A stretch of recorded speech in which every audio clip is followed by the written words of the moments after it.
Assalamualaikum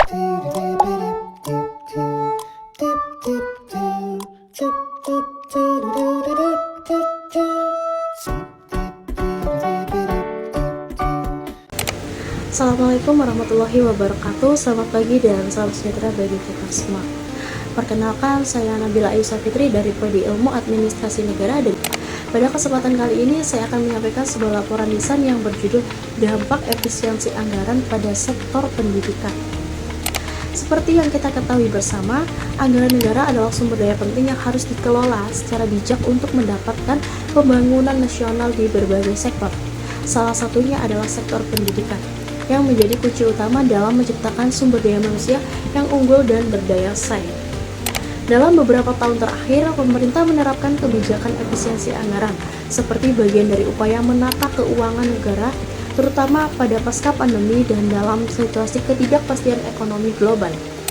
Namun, penting bagi kita semua untuk memahami bagaimana efisiensi anggaran ini berdampak langsung maupun tidak langsung terhadap sektor pendidikan.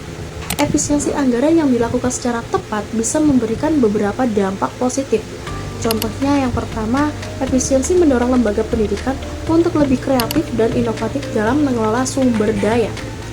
Banyak sekolah kini beralih menggunakan teknologi digital dalam proses pembelajaran dan administrasi. Misalnya penggunaan learning management system, platform pembelajaran online, serta digitalisasi dokumen sekolah. Contoh yang kedua, efisiensi dapat mendorong alokasi anggaran yang lebih terfokus pada program prioritas seperti peningkatan kualitas guru, pelatihan tenaga pendidik, dan pengembangan kurikulum.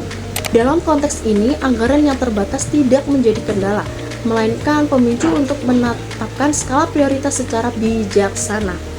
Contoh yang ketiga, efisiensi juga mendorong kolaborasi antara sekolah, pemerintah, dan pihak swasta.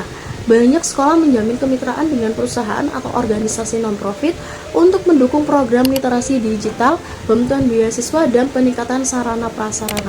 Namun demikian, tidak dapat dipungkiri bahwa efisiensi anggaran juga menimbulkan tantangan besar bagi dunia pendidikan, terutama ketika dilakukan secara seragam tanpa mempertimbangkan kondisi yang ada di lapangan.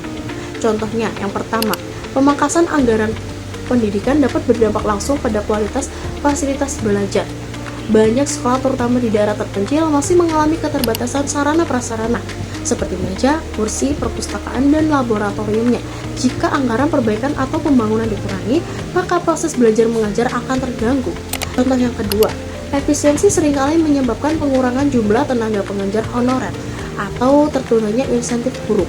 Ini tentu mempengaruhi motivasi guru dan stabilitas tenaga pengajar yang ada di sekolah, yang pada akhirnya berdampak pada kualitas pembelajaran. Ketiga, efisiensi juga menyebabkan terhambatnya pelaksanaan program-program pengembangan seperti pelatihan guru, lomba akademik, dan kegiatan ekstrakurikuler. Padahal kegiatan-kegiatan tersebut berperan besar dalam membentuk karakter dan meningkatkan kompetensi siswa di luar pelajaran inti. Sebagai contoh nyata, pada tahun-tahun awal pasca pandemi, banyak sekolah negeri di beberapa kabupaten mengalami pengurangan dana bantuan operasional sekolah, atau bisa kita sebut dengan BOS. Akibatnya, beberapa program literasi dan pengadaan buku-buku dihentikan.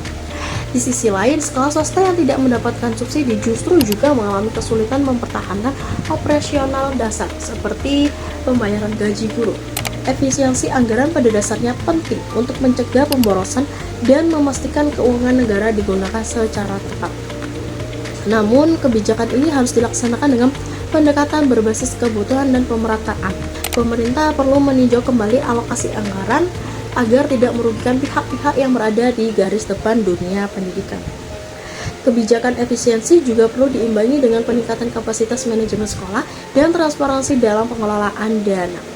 Dengan demikian, efisiensi bukan hanya soal pengurangan anggaran, tetapi juga peningkatan nilai guna dari setiap rupiah yang dikeluarkan. Sebagai penutup, mari kita ingat bahwa pendidikan adalah investasi jangka panjang bangsa. Setiap keputusan anggaran yang berdampak pada sektor ini harus mempertimbangkan konsekuensi jangka panjang terhadap masa depan generasi muda yang ada di Indonesia. Demikian laporan lisan yang dapat saya sampaikan. Apabila ada kesalahan kata, saya meminta maaf yang sebesar-besarnya. Terima kasih atas perhatiannya. Dengan saya Nabila. Wassalamualaikum warahmatullahi wabarakatuh.